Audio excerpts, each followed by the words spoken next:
My name is Douglas Bean, and this is a brief introduction to and demonstration of Elasticsearch and Nest.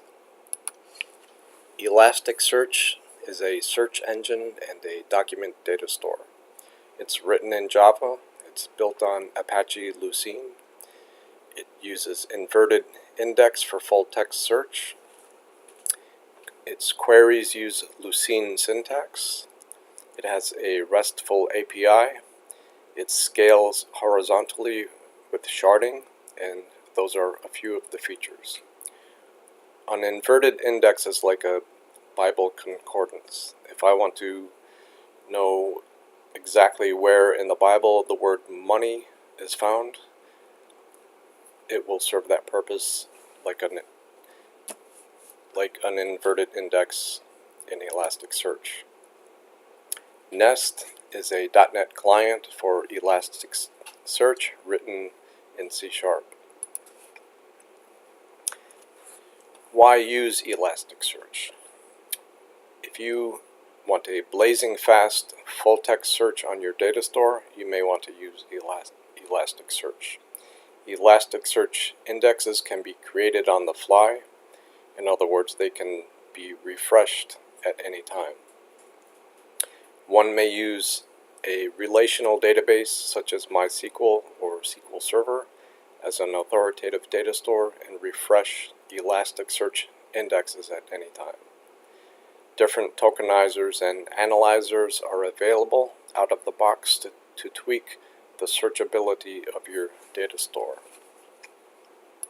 I'm also going to show you a plugin for Elasticsearch called Head, and I just recognized a spelling mistake,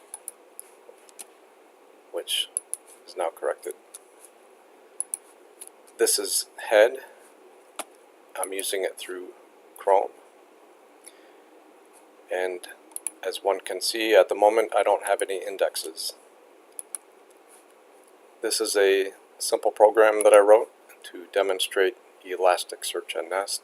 I have a song class with a couple of fields that I want to run searches against. I have a repository class that could mimic a table in a relational database. And this is a simple service that uses the Nest API for Elasticsearch.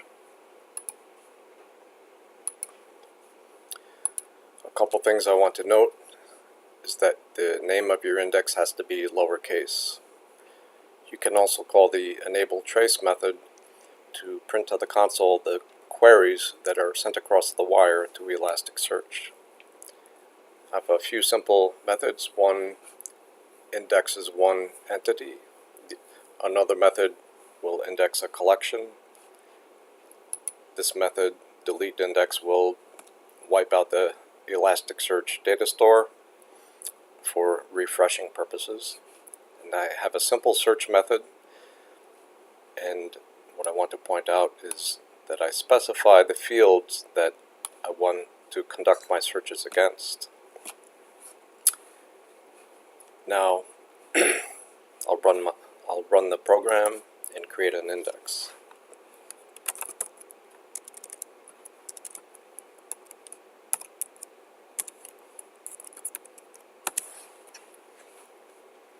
If I go back to the browser head plugin, I can see that my index is created, and I can run a couple of searches on it.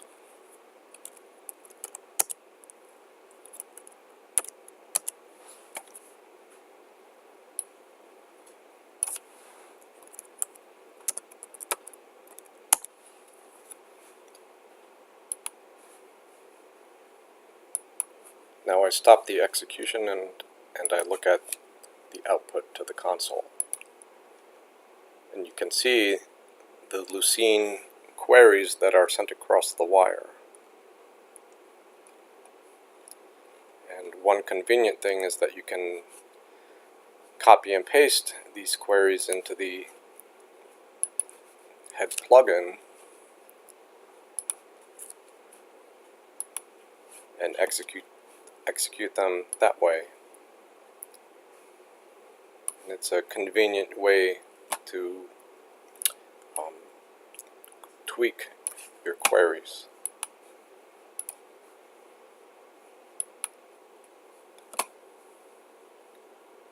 Now I'm going to start my program up again and delete the index as a demonstration of refreshing the index. If I go back to my browser, I can see that the index has been wiped out. So I'll create it again.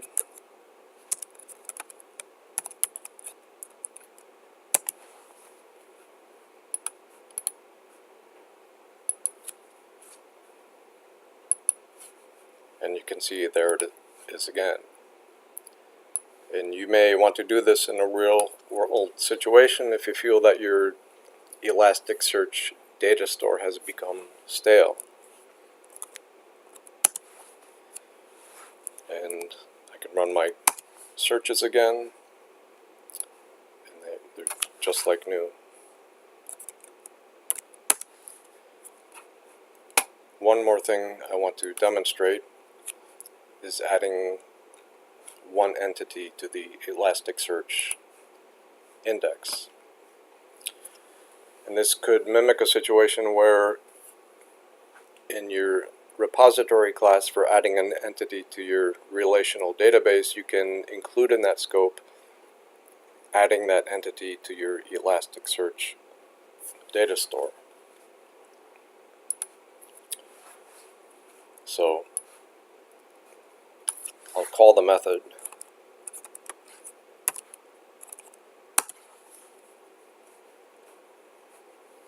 that adds the entity to Elasticsearch.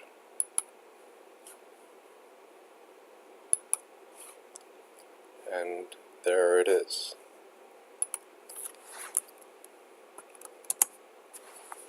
And I execute my query and I pull that same entity that was just indexed.